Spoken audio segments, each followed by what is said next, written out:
spécialiste du recrutement au Maroc vient de dévoiler son baromètre annuel des tendances RH. Il s'agit bien évidemment de Recrute, un outil incontournable pour comprendre la dynamique du marché de l'emploi marocain au cours de l'année 2024. Des indicateurs qui nous offrent un aperçu intéressant, précieux, des secteurs porteurs et des métiers en demande. Il s'agit aussi d'anticiper dans le cadre de ce baromètre l'évolution du marché de l'emploi en 2025 dans un contexte où l'économie nationale peine à générer suffisamment d'emplois pérennes pour une jeunesse marocaine en quête d'opportunités. Pour en parler, je reçois ce matin Alexandra Montant, directrice générale adjointe de Recrute. Alexandra, bonjour. Oui, bonjour. Alors le baromètre que vous venez de publier est assez intéressant avec des indicateurs que nous allons analyser et le chiffre qui ressort en premier lieu, c'est cette progression de 3% des postes ouverts au cours de l'année 2024. Comment vous interprétez cette augmentation dans un contexte économique globalement assez difficile, on ne va pas se mentir, et quels secteurs ont le plus contribué selon vous à cette évolution positive ? Alors, écoutez, concernant le contexte un peu difficile, je pense que clairement, c'est ce qu'on peut dire pour l'Europe en particulier. Par contre, ici au Maroc, nous, on le voit en tout cas dans les chiffres à travers le recrutement des cadres et des professions intermédiaires, le marché va bien. Alors, l'explication qu'on a quand on interroge nos clients, c'est que le Maroc a des beaux projets d'avenir et en particulier les projets autour de la CAN ou les projets autour de Maroc 2030 sont vraiment des projets porteurs qui font qu'il y a une vraie dynamique dans les projets et donc dans les recrutements. Donc c'est très positif les taux. Et quels sont les secteurs qui ont le plus contribué à cette évolution positive des postes ouverts en 2024 ? Alors, le top 10 reste plus ou moins inchangé par rapport aux années précédentes. Ce qu'on voit dans les secteurs qui sont plus dynamiques que les autres, on en a quatre qui ressortent. On a tout d'abord le secteur de la pharmacie et de la santé, qui vraiment a explosé, qui a pris la tête du 6e secteur cette année. Et c'est vrai qu'on a vu beaucoup d'hôpitaux s'ouvrir par des institutions privées. On a vu aussi le secteur se structurer. On a ensuite le secteur de la comptabilité et de l'audit, qui est le 9e secteur le plus actif, qui a pris 4 points de plus dans les recrutements par rapport à l'année dernière. On a le tourisme qui a aussi 4 points, et là on le voit par rapport à ce que je disais juste avant. Et le secteur de la banque aussi qui a une plus faible croissance que l'année dernière, mais qui a quand même 2 points de croissance sur le marché. Donc ça c'est vraiment les 4 secteurs qui se démarquent sur le marché. Après on a toujours les plus gros recruteurs qui restent les call centers, qui restent l'informatique, l'automobile, l'assurance, le secteur public aussi, et l'éducation et la formation en dernier. Alors nous allons faire un focus, parce que c'est intéressant, sur les métiers en demande, en forte demande en 2024, et ça va nous renseigner aussi peut-être sur l'évolution du marché en 2025. Mais avant, j'aimerais pointer du doigt peut-être ce qui pourrait être interprété par certains comme un paradoxe, à savoir que l'année 2024 a été caractérisée par un taux de chômage relativement élevé au Maroc, avec un marché du travail qui peine à fournir assez d'opportunités d'emploi pour tous les demandeurs d'emploi. Mais lorsqu'on lit le baromètre que vous venez de publier, ce qui ressort en premier lieu, c'est effectivement cette progression de 3% des postes ouverts en 2024. Est-ce qu'on peut parler d'un paradoxe, ou en tout cas, comment vous expliquez cette dichotomie entre les deux constats ? Alors d'abord, ce qu'il faut savoir, c'est que Recrute.com est vraiment une plateforme pour les cadres et les professions intermédiaires. Donc, on ne travaille pas avec tous les secteurs du marché et on n'est pas représentatif de l'intégralité des données du marché marocain. Donc, ça, c'est la première des choses. Moi, le zoom qu'on fait, c'est vraiment sur cette population-là. Et ce qu'on peut dire, c'est que sur donc la population des cadres, de façon globale, qui est quand même une petite partie du marché, oui. C'est un domaine où les jeunes sont très demandés, parce qu'on voit globalement, en tout cas sur nos pages, le plus recherché, c'est les gens jusqu'à 5 ans d'expérience, de 1 an à 5 ans d'expérience, des bac plus 5, bac plus 4, c'est les profils les plus demandés sur le marché de l'emploi. Et là, il y a une vraie dynamique. Très bien. C'est une explication qu'il fallait faire, en tout cas pour essayer justement de comprendre les dynamiques qui parfois peuvent être contradictoires. Alors revenons à ce baromètre annuel publié donc par Recrute.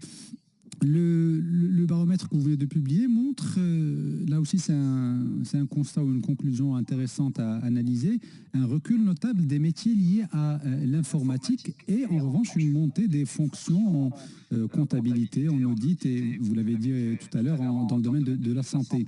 Que reflètent selon vous, Alexandra Monton, ces tendances constatées en 2024 sur les besoins des entreprises marocaines et les profils qu'elles recherchent en priorité? Alors, que ce soit les secteurs qui recrutent le plus ou les fonctions qui ont été le plus demandées en 2024, hein, et en général, ça fait 20 ans presque que Recrute existe, on est toujours dans ces mêmes tendances, hein, l'informatique reste dans le top 5. Même si ça a un peu baissé par rapport aux autres années, ça reste les plus gros recruteurs du marché marocain. D'accord? Donc ça, c'est la première des choses que je voulais dire. On note justement dans l'informatique une baisse de 3 points par rapport à l'année dernière, ce qui est significatif, même si la baisse est légère. Et la façon dont ça s'explique quand on interviewe les gens du secteur, c'est que vraiment, il y a eu un boom post-Covid, post-pandémie, où tout le monde a dû se digitaliser en urgence et on a vu le secteur s'est très bien porté et d'ailleurs tous les secteurs ont recruté même des informaticiens pour pouvoir internaliser aussi la digitalisation de l'entreprise. Aujourd'hui, ça fait quelques années qu'on est dans cette période de post-pandémie et donc c'est logique qu'il y ait un ralentissement, si je peux dire. Ça ne veut pas dire qu'il y ait une baisse, c'est plutôt un ralentissement puisque les projets ont été structurés. Mais on a interviewé les plus gros acteurs du domaine et clairement, ils sont très optimistes par rapport à 2025. Très bien. Disons, c'est plutôt un ralentissement avant une nouvelle vague. Oui, justement avant une nouvelle vague, bon, on va essayer en tout cas de nous projeter vers cette année qui commence, l'année 2025, puisque dans ce baromètre annuel, vous vous projetez, vous aussi, en essayant d'anticiper les tendances du marché de l'emploi au Maroc pour cette année 2025. Alors, ce qui est sûr, c'est que le Royaume mise sur des secteurs spécifiques, stratégiques, comme les énergies renouvelables, le BTP ou encore les technologies de pointe. Alors, ma question est la suivante. Comment ces secteurs, selon vous, peuvent contribuer à transformer justement le marché de l'emploi et à répondre aux besoins des demandeurs d'emploi au niveau local? Alors, transformer le marché de l'emploi, je pense que le terme est un peu fort. Par contre, élargir les opportunités pour les cadres et professions intermédiaires sur le marché de l'emploi, oui, clairement. On le voit par exemple dans le domaine de l'environnement, hein, qui est vraiment sur la feuille de route du Royaume. Les besoins en termes de recrutement sont vraiment là. Et la problématique, elle est qu'on manque d'experts dans le domaine. Donc, on parle de quel type de profil, notamment dans le secteur des énergies renouvelables? Ce sont des ingénieurs, des managers? Exactement, tous les experts, des ingénieurs, surtout dans ces domaines-là, hein, pour gérer tout ce qui est énergie renouvelable et autres. On a besoin d'ingénieurs et le marché est en manque de ces profils-là. Bon, la chance, c'est qu'il y en a beaucoup à l'étranger, donc c'est une opportunité aussi pour les Marocains de l'étranger de revenir au Maroc. Et le secteur ici de la formation se dynamise pour pouvoir fournir ce profil-là, mais il y a des vrais besoins sur le marché et à venir. Ce n'est pas du court terme, on est sur du long terme.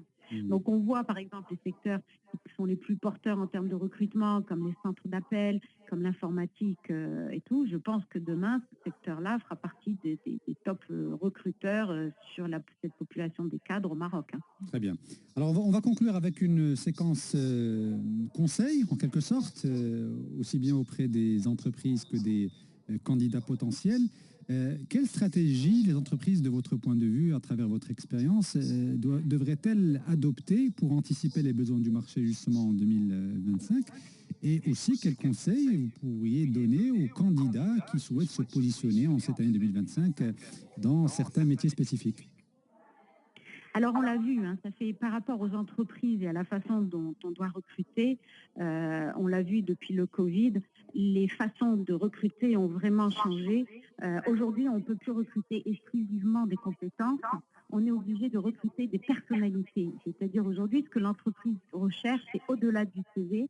Dans un monde qui va si vite, qui évolue tellement, elle doit vraiment rechercher des gens qui ont le potentiel de grandir dans le poste, le potentiel d'évoluer dans le poste, parce que les métiers évoluent à une telle vitesse qu'il faut juste des gens qui ont le potentiel de grandir. Et notre force, c'est qu'on a ces profils-là sur le marché marocain. Il faut juste les détecter. Donc ça, c'est les entreprises, c'est déjà une tendance. On le voit de plus en plus. Donc il y a des assessments, on va au-delà du CV. C'est terminé. D'ailleurs, sur Recrute, on donne des outils pour recruter au-delà du CV.